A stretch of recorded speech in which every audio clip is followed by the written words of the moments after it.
So by the time the death certificate was printed, it showed that the gentleman saying, look, you have two options.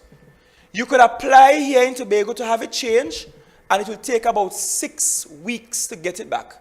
Who keeping the dead for 6 weeks? That's not Tobagonians, that's not our culture, and you could get it fixed immediately. And I'm asking, so are Tobagonians lesser than as citizens? And the treatment being given to Tobagonians through that office.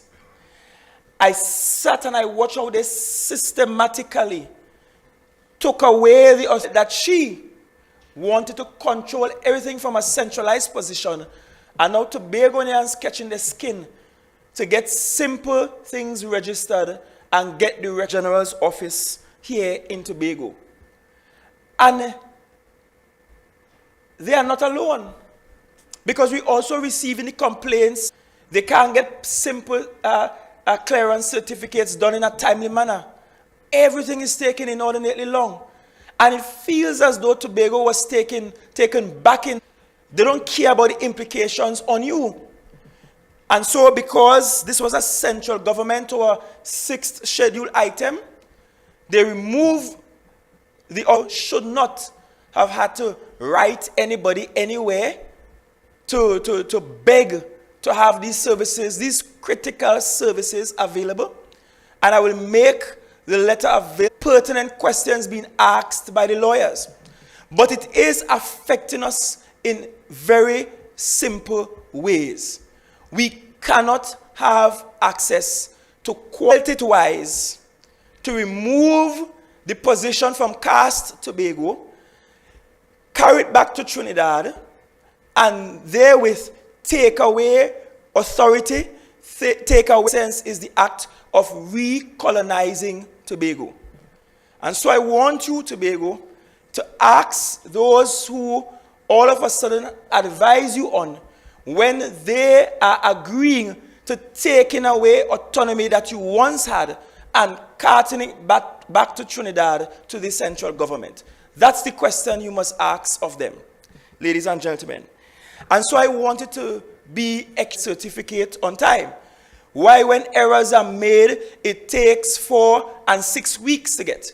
Why, when you are trying to get a copy of a previously registered deed, it takes it? I wish to advise you that the Tobago House of Assembly has nothing to do with that. That's the central government, and that is happening because Cabinet took a decision that was not in your best interest. And I want to remind you that you have Tobagonians in that cabinet, and I wish to point that out to you. I will now take questions from members of the media who are present.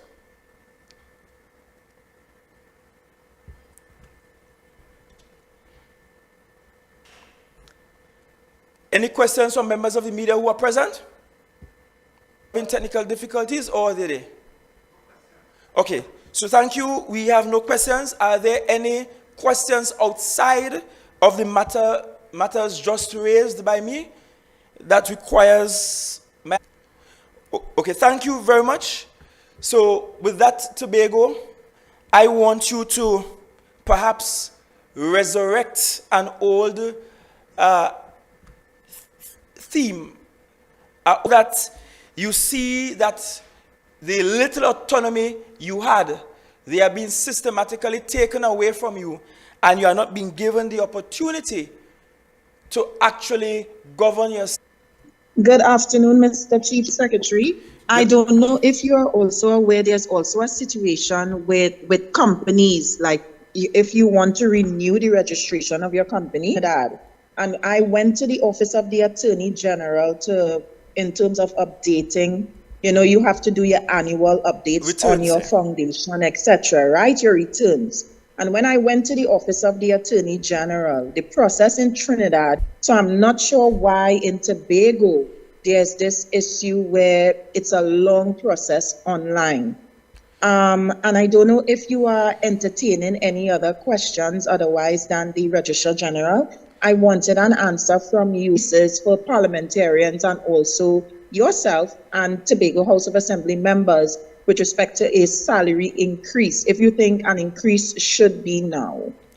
All right, thank you. So let me deal with the company registry and or register new companies. You are being impacted, and the reason why, Ms. Williams, it's easier for you to find the $400, go to Trinidad, take a taxi or catch a car, get into town, go to AG off, possibly sleep till the next morning, pay a $50 change ticket, and to come back to Tobago before you could get it done directly in Tobago is because the Cabinet of Trinidad and Tobago took a decision to strip away some of the authority and powers in Tobago, and now you, the Tobagonian, can't have access to critical service. We can't be taught on the island of Trinidad, and if you're in Trinidad, you can get things done same day. But if you're in Tobago, you must wait 6 weeks because somebody else, not you, made an error in registering a death or not working. We are trying to simultaneously convince the country that we must be going digital, but our digital systems are failing. That is an example of failure of the central government, and they are failing. Now, to the government's credit, I have not heard a cohesive and or a singular position on whether or not the government who in fact has that if all are we taking a bite, all are we must take a bite. And so we can't on one hand be mooting a position to the unions, to the public officers, to all of us, and we must give you far less than what is reasonable because we just don't have. And at this time, we, the elected officials of the country, take on an increase. The elected officials and appointed officials or the political directorate is getting an increase that we think is deserving. Then the public officers, those who are deserve, it must go across the board. And I am saying, if our position is that we are all under some strain right now, and we are all tightening our belts collectively, they slash salaries for everybody, including themselves, because that's what leadership does. So it can't be no ought to get an increase. For example, Minority Assemblyman Mr. Duke, his salary was a salary I lived on for what, 5 charity work in my district on that same salary, held community events on that same salary. It was just about $11,000. I know most of you persons say 11,000. As a matter of fact, teachers are paid more than minority. It's not much.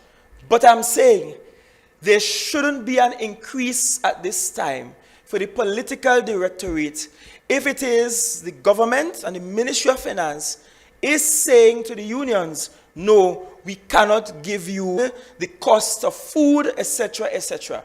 So if all of us making the sacrifice, all of us must make the sacrifice. It can't be one or the other. With regards to the Registrar General matter, do you plan to probably formally write to the PM or the AG on this matter? And from the TAJ end, what action? First question, yes, the communication is already drafted, but I was in exec all day today, so I couldn't review it. The second question, the THA really and truly is powerless where the Registrar General's office is concerned. The Registrar General's office and the now inefficiencies here in Tobago is brought on directly by actions of the Cabinet of Trinidad and Tobago, of which there are Tobagonians seated there, of which there are Tobagonians supporting particular decision in 2021. So because Tobago rejected you, you have decided to use your powers and authority to water down the Registrar General's office in Tobago for death, birth, businesses, what have you, as a form of punishment. I'm wondering if it's a form of punishment. But to answer your question in short, the Tobago Assembly does not have any authority whatsoever over the Registrar General's office in Tobago. Exists in the 5th schedule, but the others I would advocate strongly for. All right, I think we have no other questions at this time. So, oh yes, Ms. Gonzalez, your hand is up again. Yeah, just some comments from you as we have you here. Next Friday, it's going, just briefly, if you could just give me some thoughts on how the last 3 years has been, and probably highlight some of the challenges to date. Sure. It's 44th year of having the Tobago House of Assembly. And in this our 44th year, it is sad that we are still grappling with issues regarding Tobago's quest for autonomy. For ourselves, the type of governance structure that we want to govern the island. The challenges we continue to face are challenges that are placed deliberately in the way of about Tobago's development, quite frankly. And so we will continue to meet those challenges head on, and we will continue to deliver for the people of Tobago and ensure the people of Tobago benefit from sound leadership and good governance, transparent governance. Tomorrow, when we go to the House, we have debates tomorrow.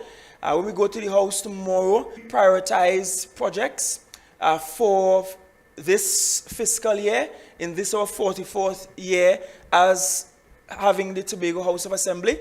We will debate that in great detail and share with you so that you...